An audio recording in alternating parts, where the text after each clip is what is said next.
안녕하세요. 제 채널은 누구나 최대한 찾을 수 있는 데이터를 말씀드리면서 공시학 키팩터를 통해 투자 아이디어를 찾아준 테린이 아빠입니다. 영상 속의 내용들은 누구나 찾을 수 있는 자료이고 엑셀 데이터는 유튜브 멤버십 회원분들에게는 매주 1회 이상 업데이트해서 드리고 있습니다. 라떼 이상 회원분들에게는 비공개 텔레그램 채널도 참여 가능하고요. 영상 보시고 구독, 좋아요, 알람 설정 부탁드리겠습니다.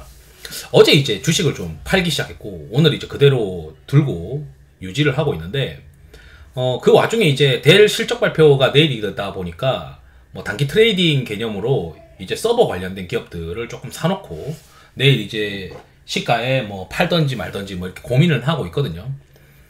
그런데 이제 오늘 이제 고민스러운 거는 생각보다 주가가 빠르게 이제 조정을 받고 있다. 그러면은 이게 주가가 빠르게 조정받을수록 빠르게 또 반등할 수 있으니까 업종 강도 지수가 위치가 어느 정도 되는지 이런 고민들이 되고 어제 영상에서는 야, 이 정도 속도로 빠지면 뭐 6월 13일에 연준 금리 결정까지 이거 시장 답 없는 거 아니야? 뭐 이렇게 이제 좀 고민을 했었는데 오늘 이제 빠지는 속도 보니까 6월 초중수 초에도 반등 가능성이 좀 있을 수도 있겠다.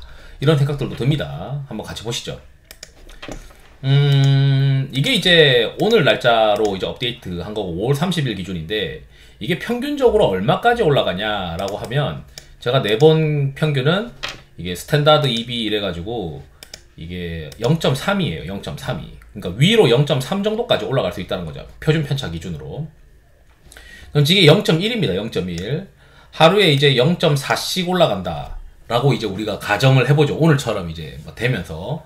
그러면은 뭐 이제 한 5거래일이나 또는 다음 주쯤이면은 0.2 이상 올라가는 그런 상황이 나오겠죠. 당장 이제 한 이틀만 더 들어가면은 다음 주 중에는 0.2 이상 올라가니까 0.3에서 이제 꺾이느냐 안 꺾이느냐 이걸 이제 보면 되는데 이 지표가 참 재밌는 게 뭐가 있냐면 여기서 밑에서 위로 올라올 때부터 시장이 어려워진다라고 전 시장에다가 말씀을 드리고 라떼 회원분들한테도 말씀을 드렸는데 이게 이제 올라가다가 여기 위에서 꺾이죠. 위에서 꺾이는 구간이 분명히 올 겁니다. 이거는 이제 업종 수익률 상위권과 하위권의 편차가 줄어든다는 얘기예요. 여기서 밑으로 올라갈 때는 업종 수익률의 상위권과 하위권의 편차가 늘어난다는 개념인데 이게 줄어든다는 거는 기존에 강했던 종목군들을 애들이 팔면서 지금 쩔어 있는 걸로 갈아타는 움직임들이 종종 발생합니다. 그러니까 순환매가 들어오는 거예요. 그러니까 여기 내려가는 구간에서는 업종 수익률 상위권과 하위권의 편차가 적다는 건 순환매가 계속 발생하니까 가지고 있는 걸 내가 그냥 들고 있으면 붐업하는 어떤 내 수익률이 올라가는 자연스럽게 올라가는 구간이 오는데 그게 이제 지금 0.11 정도까지 왔기 때문에 한 5거래일 정도만 더 이제 뭐 시장이 조정을 받거나 기간 조정을 받든 가격 조정을 받든 하면 될 것 같다 이런 생각이 듭니다. 그럼 이제 보통 이런 걸 보면서 이제 이런 생각하는 거죠.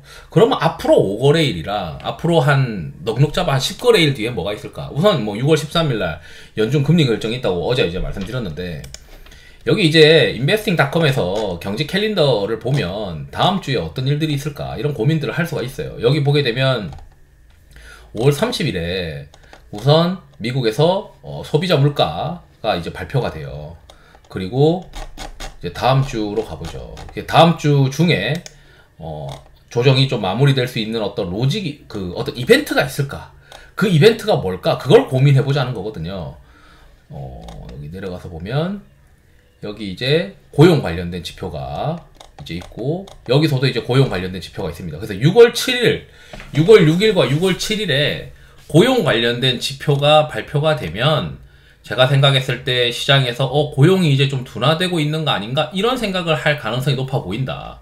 근데 그 전에 반등을 할 수도 있긴 하겠지만 제가 이제 경험상으로는 대략 한 이 업종 강도 지수가 0.2 정도는 가야 되니까 지금 어제와 오늘의 차이가 0.04잖아요. 그럼 0.04가 한 5거래를 하면은 0.2 정도 이상 올라가게 되면은 이제 점차 이제 그 과매도권으로 이제 시장에 진입하는 거다. 이렇게 좀 해석을 할 수가 있고 그래서 좀 늦으면은 6월 13일 전이고 좀 빠르게 되면은 저는 한 6월 7일 정도로 요때 이제 고용 관련된 지표가 시장에 좀 긍정적인 이벤트로 작동하지 않겠냐. 뭐 악재 해소든 뭐 이런 개념으로 이렇게 생각을 합니다. 그리고 어제 이제 실적 발표했던 게, 오늘 아침에 실적 발표했던 게 이제 퓨어 스토리지의 실적 발표가 있었는데, 이게 결국은 AI 서버에 대한 수요가 좋다라고 하는 거를 시장에다가 어느 정도 입증을 한 게 아니냐, 이렇게 생각이 들고요. 게다가 지금 시간 외에서, 장전 시간 외에서 보게 되면 퓨어 스토리지는 한 10% 이상 상승하고 있습니다. 그래서 퓨어 스토리지가 지금 신고가인데 여기서 더 올라가는 어떤 그런 그림을 보여주고 있고, 거기에 델 테크놀로지까지도 이제 퓨어 스토리지 영향으로 상승했고 지금도 한 번 더 상승하고 있습니다. 그리고 델은 아시다시피 실적 발표가 이제 5월 30일, 미국 시간으로 5월 30일이니까 5월 31일에 이제 우리가 아침에 이제 델 실적 발표를 확인할 수 있겠죠. 그래서 델 실적 발표에 따라서 이 우리나라 국내에서 해외로 수출되고 있는 SSD가 굉장히 이제 수요가 좋은데, 이 SSD 관련된 뭐 사마전기라던가 또는 서버에 들어가는 PCB를 하는 이 이스페타시스나 뭐 이런 기업들에 대한 시장에 관심이 있지 않겠냐, 이런 고민도 할 수 있고요. 그래서 뭐 오늘 같은 날은 좀 미리, 만약에 좀 아시는 분들은 이스페타시스나 사마전기를 좀 샀다가 내일 이제 델 실적 발표에 도전하는 거죠. 델 실적 발표가 잘 나오면 주가가 한번 막 튀면 아침에 이제 좀 차익 시장 해보고, 이런 전략도 아마 하지 않을까 이런 생각이 듭니다.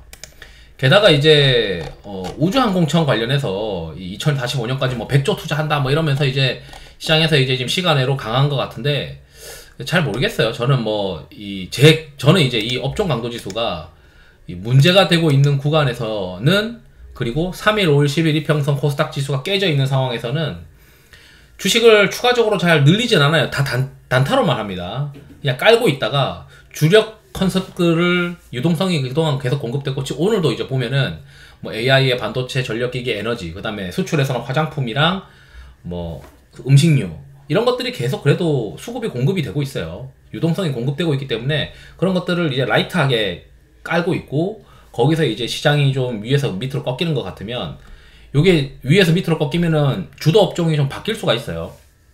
기존에 가던 걸 패버리기 때문에, 어쩌면 화장품이 지금 제일 세기 때문에 화장품을 이제 패면서 그동안 안 올랐던 걸로 막 갈아타는 움직임이 여기서 요렇게 꺾일 때 나타날 수 있으니까 그걸 좀 주의해야 된다. 그냥 이제 저 같은 경우는 현금 30% 정도, 30-40% 들고 있으니까 나머지 주식을 그냥 깔고 있다가 뭔가 시장 바뀌는 거에 맞춰가지고 그 컨셉, 유동성이 또 공급되는 컨셉을 빨리 찾아서 거기에 포트폴리오를 또 녹여놓는 그런 전략을 할 생각입니다. 그래서 이제 또 사실 이제 지금쯤 서서히 두근두근해요. 왜냐면 이게 5분응선 넘었거든요. 5분응선 넘어서 이제 여기 0.3 정도 이제 들어가게 되면은 이제 다음번에 이제 지수 반등하면서 주식을 먹을 생각하니까 이제 기분이 또 좋아지는 거죠. 왜냐면 전 주식을 줄여놨으니까.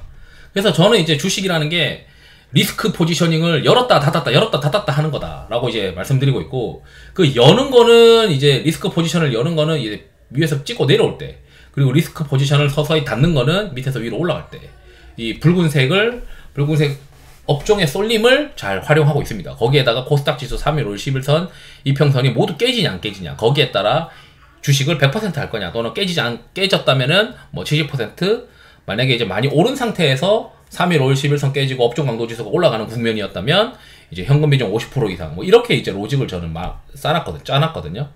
사람마다 자기가 내가 리스크 포지셔닝을 어떻게 관리할 건지에 대한 규칙을 다 짜야 된다. 저는 그걸 이제 말씀드리고 싶은 거예요, 이번 영상에서. 게다가 이제 오늘 이제 흥미로웠던 건, 어쩌면 다음 주에 지수가 어느 정도 바닥을 돌아갈 가능성이 높아 보이는 이유가 또 하나가 있는데, 오늘 이제 코스피가 패닉 셀링이 나왔어요.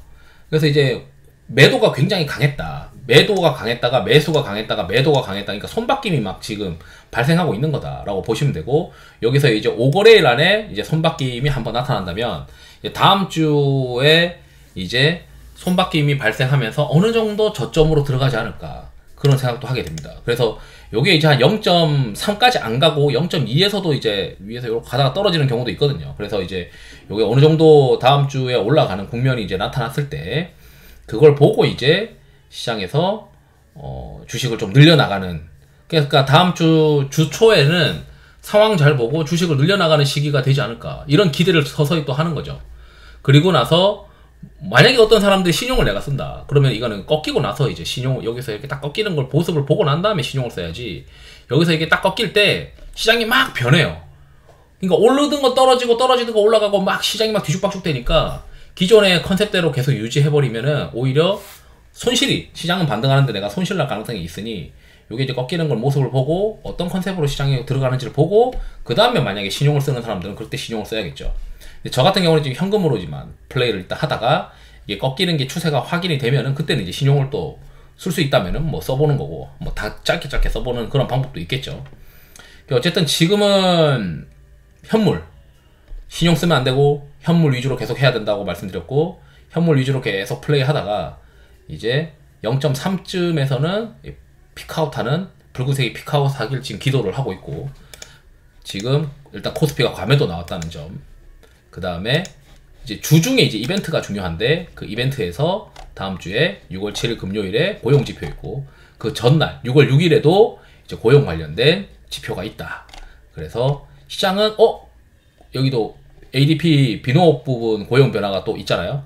그래서 6월 5일부터는 뭔가 시장에서 야 이거 악화되고 있는 고용 봐라, 금리 이건 결국 낮춰야 되는 거 아니냐, 이런 이제 이슈가 있을 수도 있죠. 6월 4일날 졸트도 있고요. 그래서 이제 시장이 저점을 잡아가는 모습이 다음 주에 있지 않을까, 이런 기대를 조금씩은 하고 있습니다. 그래서 여기 그 이유가 이제 저는 이제 어느 정도 업종 쏠림이 과거 패턴상으로 충분히 쏠리고 있다.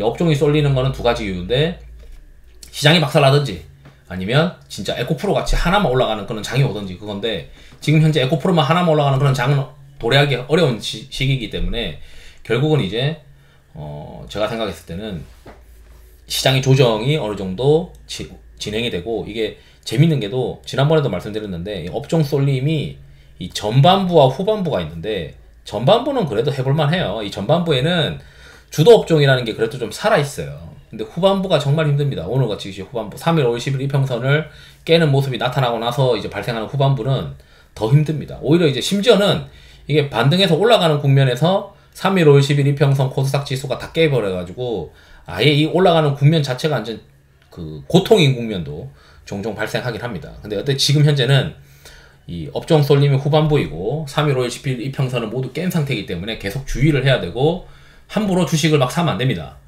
주식을 만약에 샀다면 현물로만 사야 되고, 그 현물로 단타 친다고 생각하고 사야 돼요. 예를 들어 뭐 이벤트 플레이 또는 일정 플레이 이런 거를 해야 된다, 이렇게 말씀드리고 싶습니다. 그래서 오늘 아침부터 상승 개수가 이제 안 좋았고, 여기 좀 올라가다가 이제 절반 정도는 회복해야 되거든요. 이게 만약 올라갔다면 좀 안 될 것 같더라고요. 제가 봤을 땐 아니나 다를까 이제 되려 밀려버렸어요. 그래서 이제 그 계속 보수적으로 운영해야 된다. 그래서 신용 안 쓰고 있고 현금 한 30% 셋업 해야 된다. 그리고 6월달에 이제 우리가 또 반도체가 반등할 가능성이 높아 보이는 게, 화장품은 엄청 셌었는데 반도체는 최근에 조정을 되게 많이 받았어요. 그렇다면 이제 그 와중에 이제 위에서 피크아웃 할 때 어떤 것들이 올라갈 거냐, 그 이벤트가 있느냐, 이런 고민을 해보면 6월 10일에 WWDC가 있단 말이죠. 그래서 애플이 그 AI 관련된 발표를 하게 되면서 AI 디바이스에 대해서 시장이 또 관심을 많이 가지지 않을까, 이런 기대를 또 하고 있습니다. 거기에 이제 오늘 이제 재밌었던 뉴스 하나 또 있는데, PSK 홀딩스가 이 뉴스가 하나 떴어요. 그래서 이제 딜렉에서 썼는데, PSK 홀딩스가 이제 삼성전자, 그 다음에 하이닉스, 마이크론 이 3사에다가 모두 다 장비를 납품합니다. 그래서 국내 반도체 장비사 중 유일합니다. 삼성전자, SK 하이닉스, 마이크론에다가 이제 다 납품해요. 그래서 이제 제가 봤을 때 이 PSK 홀딩스에 대해서 시장에 관심을 많이 가질 수가 있으니, 왜냐면 이 3사를 다, 반도체 장비 회사의 핵심은 마진이 좋은 거를 하면서 다른 회사들이 못 들어오게 하거나, 그래서 납품처가 메인 회사들로 뭐 한 군데만 납품하다가 뭐 두 군데, 삼성만 하다가 하이닉스도 하게 되거나 또는 3사를 다 하게 되거나, 이렇게 되면은 밸류에이션이 굉장히 많이 올라가는데 PSK 홀딩스가 그런 끼가 있는 회사인 것 같다. 그래서 오늘 이제 뉴스 나왔으니까 딜렉 뉴스 이거 한번 잘 보시면 좋을 것 같다, 이렇게 좀 말씀드리면서 영상을 마치도록 하겠습니다. 투자에 도움 되시길 바랍니다. 감사합니다.